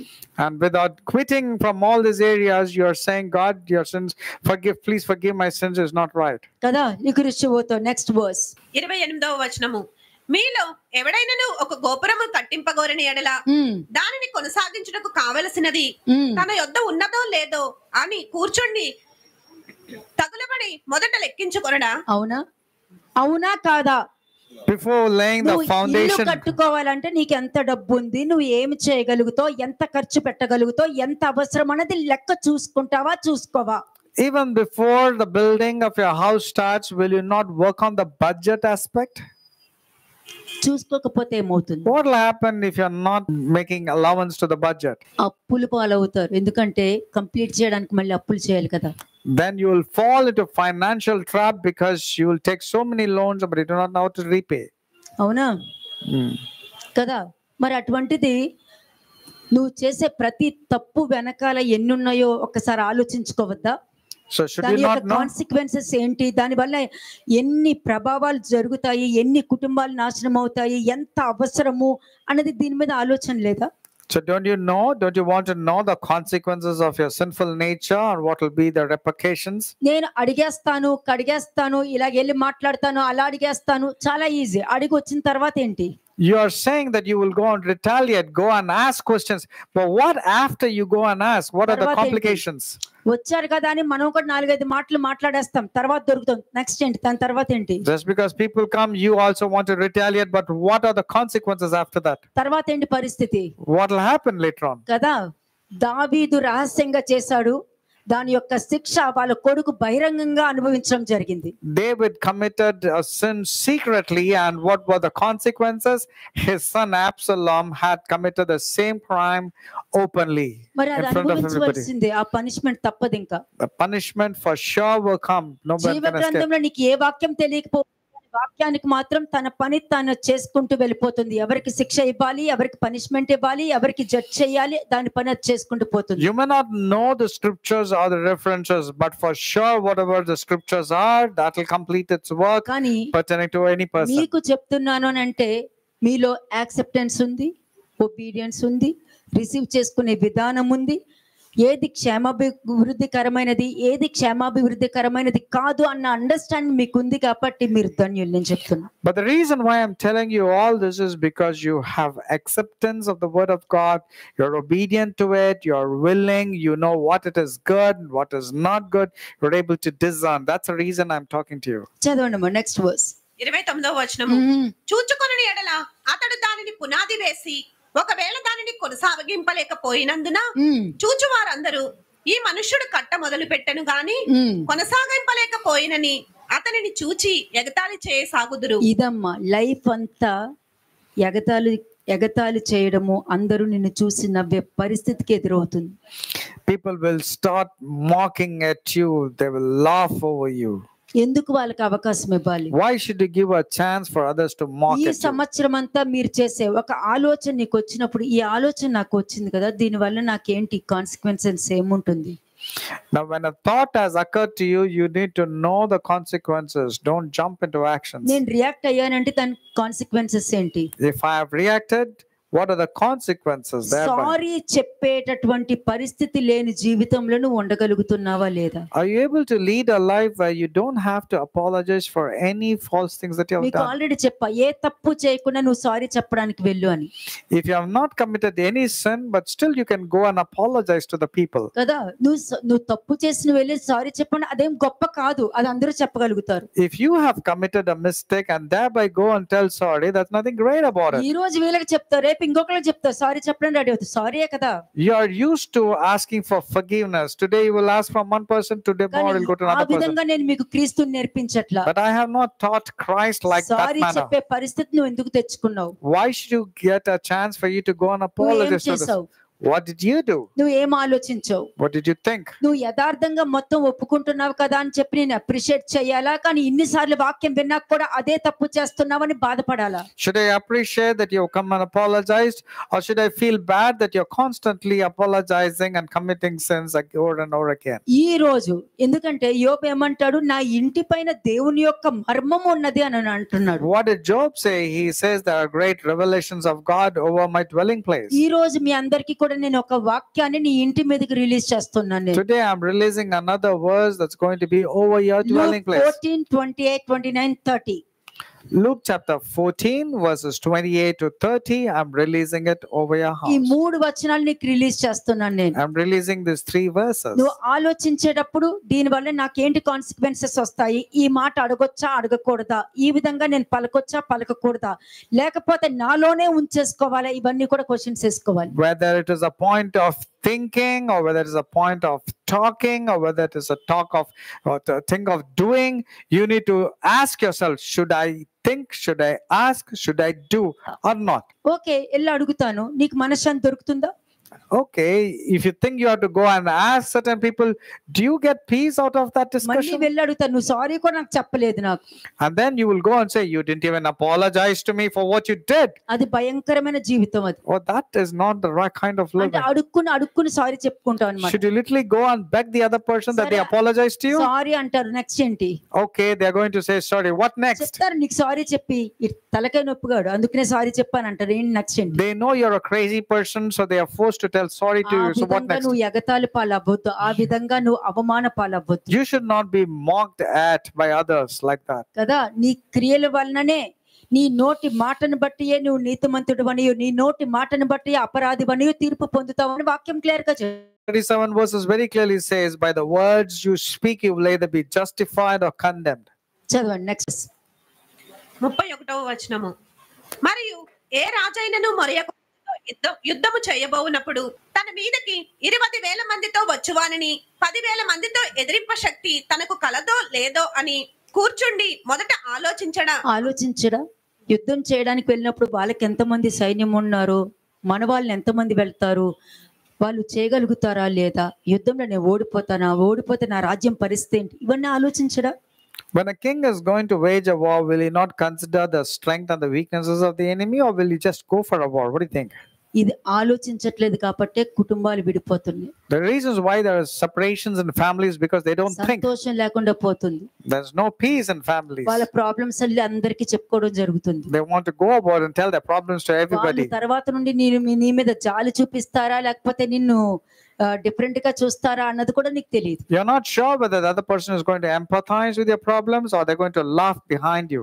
కదా, ప్రతిదీ కూడా నువ్వు ఏది చెప్పాలి అనుకున్నా ఆలోచించాలి, ఇది చెప్పొచ్చా చెప్పకూడదా అని. Even before speaking, you need to think, should I say this or not? కదా, Acts 7:42 చూడండి. అపోస్తల కార్యములు 7వ అధ్యాయము 42వ వచనము. Acts 7th chapter 42nd verse. అందుకు దేవుడు వారికి విముఖుడై ఆకాశ సైన్యములు సేవించుటకు వారిని విడిచిపెట్టెను. ఇందుకు ప్రమాణముగా ప్రవక్తల గ్రంథమందు ఈలాగు వ్రాయబడి ఉన్నది, ఇశ్రాయేలు ఇంటివారలారా, మీరు అరణ్యములో 40 ఏండ్లు బలిపశువులను అర్పణములను నాకు అర్పించితిరా. మీరు పూజించుటకు చేసుకున్న ప్రతిమలైన మొలోకు గుడారమును రొంఫాయను దేవత యొక్క నక్షత్రమును మోసుకొని పోతిరి. కనుక బబిలోను ఆవలికి మిమ్మును కొనిపోయేదను. అంతే. ఇక్కడికి వచ్చి మనం దేవుని నమ్ముతున్నాం అనొచ్చు, బాప్టిజం అనొచ్చు, ఏదైనా అనొచ్చు, ఉపవాసం చేస్తాను అనొచ్చు, కానీ నీలో మార్పు లేదనుకో దేవుడిని అడుగుతారు, నువ్వు నా కోసం వచ్చావా, ఇక్కడికి నన్ను ఆరాధించడానికి వచ్చావా, నా వాక్యం వినటానికి వచ్చావా, నీ లోపల ఉన్న వాక్యం మాట నువ్వు వినటానికి వచ్చావా అని అడుగుతారు. You might say you've been baptized, you speak in tongues, you fast, you pray, you do all the ritual related thing, but the Lord is going to ask you, have you come to hear the word of God? How have you come and seated with your own thoughts, not wanting to be changing according to the word of God? చాలా జాగ్రత్తగా వింటారని నేను చెప్తున్నాను మీకు. I'm telling that you will pay attention while hearing. ప్రవక్తల గ్రంథంలో ఏముందో ఇక్కడ ఉంది. పాత నిబంధన క్రొత్త నిబంధన అని ఎట్టి పరిస్థితుల్లో మీరు సెపరేట్ చేయొద్దు. Never separate the Old Testament or the New Testament. They are not apart, they are together. That's what it says, as it is written in the book of prophets. It's still మరి అంతే. మరి ఎవరిని ఆరాధిస్తున్నారు? నువ్వు ఎవరిని ఆరాధిస్తావో వాళ్ళని పోలే ఉంటావు. నువ్వు అబద్ధం చెప్తున్నావు అంటే నువ్వు అబద్ధాన్ని ఆరాధిస్తున్నావు, దేవుని కాదు. Whom are you worshipping? If you keep on telling lies, you're worshipping the liar, that is the demon. You're not worshipping God. రెండోది, ఎవ్వరు ఇలా ఉండరన్న పదం మాత్రం రావడానికి వీల్లేదు. No one should say that there is no one righteous in this world. No one should. You may not be righteous, ఉన్నవాళ్ళు ఉంటారు, but there are people who are righteous. వారి మీద జడ్జ్ చేసే అధికారం నీకు లేదు. Therefore you don't have any right to judge others. కాబట్టి ప్రతి విషయంలో ఇంకొకరి జీవితాన్ని నాశనం చేయకుండా నువ్వు జాగ్రత్త పడుతున్నావా లేదా అన్నది చూసుకోవాలి. See to that you should not be the reason to destroy or spoil others' life. కదా, ప్రతి వాళ్ళు కూడా మంచిని వెతుక్కుంటూ వెళ్ళాలి. Every person ought to seek that which is good and accomplish it in their lives. నీ వలన ఇంకొక వారు నాశనం అవ్వొద్దు. Others should not perish or destroy because of you. ఒకరిని నాశనం చేసేసి ఆ నాశనంలో మంచి ఎత్తుక్కోవద్దు. And when others are getting destroyed, don't be happy about it. నీ స్వభావాన్ని బయట పెట్టుకోవద్దు. Don't let your wrong character to be portrayed. బయటకు వచ్చేస్తది, నీ క్యారెక్టర్ బయటకు వచ్చేస్తుంది. Your character will easily be spilled over. Expressions ఏముంది? ఐజాయా 3:9 లో ఏముంది? What is there in Isaiah 3:9? That your facial expressions should not be revealed. యెషయా 3వ అధ్యాయము 9వ వచనం. వారి ముఖ లక్షణములే వారి మీద సాక్ష్యం ఇచ్చును. Correct. అయిపోయింది. Isaiah అందరికీ chapter. తెలిసి వాక్యము, కానీ మన ఎక్స్ప్రెషన్స్ మారదు ఎప్పుడు. Isaiah 3:9. The look on their countenance witnesses against them. మరి నువ్వు పాపక్షమాపణ పొందుకున్నావు కదా, But you say your sins have been forgiven. దేవుడి వల్లనే అని అంటున్నావు కదా, You're saying everything is because of God. మరి ఎందుకు ఎక్స్ప్రెషన్స్ మారుతుంది? Why is it that your expressions are changing? ఎందుకు మారుతుంది? Why are you giving yourself నీ to ముఖ లక్షణములే నీ మీద సాక్ష్యం అంట. అంటే ఇంకొకరు వచ్చి నీ మీద అవును అని చెప్పి సాక్ష్యం చెప్పే వాళ్ళు ఎవరు అక్కర్లేదు, నీ ముఖమే నీకు సాక్ష్యం చెప్తుంది అక్కడ. No one needs to testify against you. Your own facial expressions will give way to others. Next తమ చదవండి. పాపములను మరుగు చేయక సోదోమ వారి వలె దానిని బయలుపరచుదురు. అంతే. నీ ఎక్స్ప్రెషన్స్ మారడం వలన నీ లోపల ఉన్నవన్నీ కూడా నువ్వు బయట చూపించేసుకుంటావు. And that's the reason, since your expressions are so obvious, people can see your character within. నీకు తెలియదు, అది నువ్వు బయటకు పడుతున్నావు నీకు తెలియదు. And you do not know that your character is displayed without your knowledge. కానీ నువ్వు చూపించుకుంటూ వెళ్ళిపోతూ ఉంటావు. But you will display your character to others. కాబట్టి ప్రతిదీ కూడా ఇంకొకరికి ఏమి తెలియదు అన్న ఆలోచన నీకు ఉండొద్దు. వాళ్ళకి దైవ జ్ఞానం ఉంటుంది, నీకు ఉండకపోవచ్చేమో. So therefore never think that nobody knows about what kind of person you are. You may not have the wisdom, but they do have godly wisdom. They can easily discern. కదా, చూడండి ఒకసారి Matthew 6:24 ఒకసారి చూడండి. మత్తయి సువార్త 6వ అధ్యాయము 24వ వచనము. Matthew 6th chapter 24th verse. ఎవడును ఇద్దరు యజమానులకు దాసుడుగా ఉండనేరడు. అతడు ఒకరిని ద్వేషించి ఒకరిని ప్రేమించును, లేదా ఒకని పక్షముగా ఉండి ఒకరిని తృణీకరించును. మీరు దేవునికిని సిరికిని దాసులుగా ఉండనేరరు. అయిపోయింది. ఈ వాక్యం అందరికీ తెలుసు. Many people know this verse, Matthew కానీ ఎవరి వైపు 6:24. ఉంటున్నారు But on whose side are you taking? కదా? నీ వైపే ఉంటావు నువ్వు. You are on your side, not on God's side. ఎందుకంటే నువ్వు అనుకున్నదే నువ్వు నమ్ముతావు కాబట్టి నీ వైపే నువ్వు ఉంటావు. నీకు న్యాయం అక్కర్లేదు, నేను మంచి చేస్తున్నానా లేదా అక్కర్లేదు, పక్షపాతం ఉందా లేదు, ఈ ఆలోచన ఉండదు. కాబట్టి నువ్వు ఎవరి పక్షంలో ఉండవా అన్న అండర్స్టాండింగ్ కూడా నీకు ఉండదు. You don't know what is righteousness. You do not know what is justice. You are very good in showing partiality. Therefore, you are on your own side, not on God's side. కదా? నువ్వేమనుకుంటున్నావు? నేను దేవుడి దగ్గరికి వెళ్తున్నాను, చర్చ్కి వెళ్తున్నాను, వాక్యం వింటున్నాను అనుకుంటున్నావు. కానీ అక్కడ నిన్ను ఆరాధించుకుంటున్నావని, నువ్వే దేవుడు అని నీకు రియలైజేషన్ రావట్లేదు. You think you're going to church regularly, you're a good church, you're a giver, but you're not realizing that you're worshipping yourself. చెడ్డవాడు ఎప్పుడు అబద్ధాన్ని నమ్ముతాడు. An evil person would like to believe in lies and కానీ falsehood. వాడుకున్న talent ఏంటంటే అబద్ధాన్ని కూడా నిజం అన్నట్టుగా ప్రూవ్ చేయగలుగుతాడు. But his talent is so much that he can prove others that whatever lies he says is the truth. నువ్వు ఎవరిని ఆరాధిస్తున్నావా అన్నది ఈ ఇద్దరు యజమానులో నీలో దేవుడు లేరనుకో, నువ్వు ఆ చెడ్డ మనిషినే చాలా మంచోడుగా నమ్ముతావు. And if you're not able to know about this discernment, you will believe that false person or the evil person as a good person. అప్పుడు మంచి మనిషిని నీకు దొరకరు, మంచి వాళ్ళని పోగొట్టుకుని చెడ్డ వాళ్ళకి అతుక్కుంటావు. వాళ్ళు ఎప్పుడైనా నిన్ను ముంచేస్తారు. Then you will not find good people in your life because those people will not be in you. You will stick to the evil people, and those evil people will not allow you to సౌలుకి escape. దొరికిందా దేవుడి వాక్యము? Did Saul get the word of God? ప్రవక్త ద్వారా దొరికిందా? Could he get the word of God through the తురిమి prophets? ద్వారా దొరికిందా? Or through Umim and Tumim did he get? ప్రవచనం ద్వారా దొరికిందా? Or through the prophecy? వాక్యం ద్వారా దొరికిందా? Or through the word of God? ఆఖరికి ఎక్కడికి వెళ్ళాడు? కర్ణ పిశాచి దగ్గరికి వెళ్ళాడు. Where did he have to go? He had to go to a medium to ask the demons అక్కడ to కూడా దొరికిందా? But did he get an answer there at ఏం least? దొరికింది అక్కడ? What did he get there? అతను చేసిన తప్పులన్నీ ముందు పెట్టడం జరిగింది. Where even the evil spirit, even the spirit was speaking about all his evil deeds. అంతే. నువ్వు ఏ యజమాని ఆరాధిస్తున్నావో ఆ యజమాని కర్ణ పిశాచి దగ్గరికి వెళ్ళి కూర్చోపెడతది. So whoever you are worshipping, that will lead you to an evil spirit and make you sit there. ఒక్క దేవుడి వాక్యం మాత్రమే నీకు తెలియకుండానే మనుషుల్ని పంపించి నీకు సహాయం చేసి ప్రతి ప్రమాదం నుండి బయటకు తీసుకొచ్చే మార్గము ఈ ప్రపంచంలో దేవుడు తప్ప ఇంకెవ్వరూ చేయలేరు. Only God and abiding in his word can deliver you from all your complications. You will get the favor of man, favor of God, and you will get a way of escape. ఎందుకంటే వాక్యం అన్నది బైబిల్లో లేదు, నీ జీవితంలో ఉంది అక్కడ. Because the word of God is not supposed to be only in the Bible, it should reflect in your life. బైబిల్లో ఉన్న దేవుని చూపించక Don't show the God that is inside the Bible. లోపల ఉన్న వాడిని చూపించు. Show the God of the Bible through your way of living. Shalom అలైకుం.